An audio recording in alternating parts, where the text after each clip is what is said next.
Hi! Tamil புத்தாண்டு நல்வாழ்த்துக்கள். Video upload பண்ண தான் கொஞ்சம் லேட் ஆயிடுச்சு.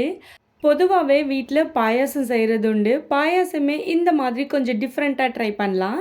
மிக்ஸி ஜார்ல நேந்திரம் பழம், ஏலக்காய், பால் ஆட் பண்ணி அரைச்சு எடுத்துக்கோங்க.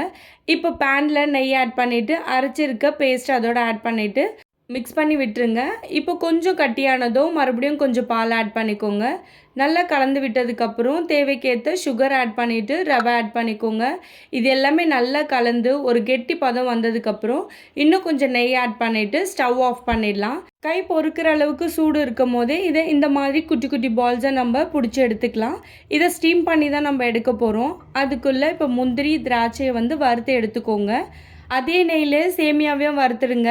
சேமியா வறுபட்டதுக்கப்புறம் பால் ஆட் பண்ணிவிட்டு ஏலக்காய் ஆட் பண்ணிக்கோங்க. கூடவே கலருக்காக சாஃப்ரான் ஆட் பண்ணிவிட்டு பால் கொதி வந்ததும் கண்டன்ஸ் மில்க் அப்படின்னா சுகர் ஆட் பண்ணிடலாம். இப்போது ஸ்டீம் பண்ணி எடுத்து வச்சுருக்க பனானா பால்ஸ் ஆட் பண்ணிவிடுங்க. ஃபைனலாக நெய்யில் வறுத்து வச்சுருக்க முந்திரி திராட்சை ஆட் பண்ணிவிட்டு சர்வ் பண்ணிடலாம்.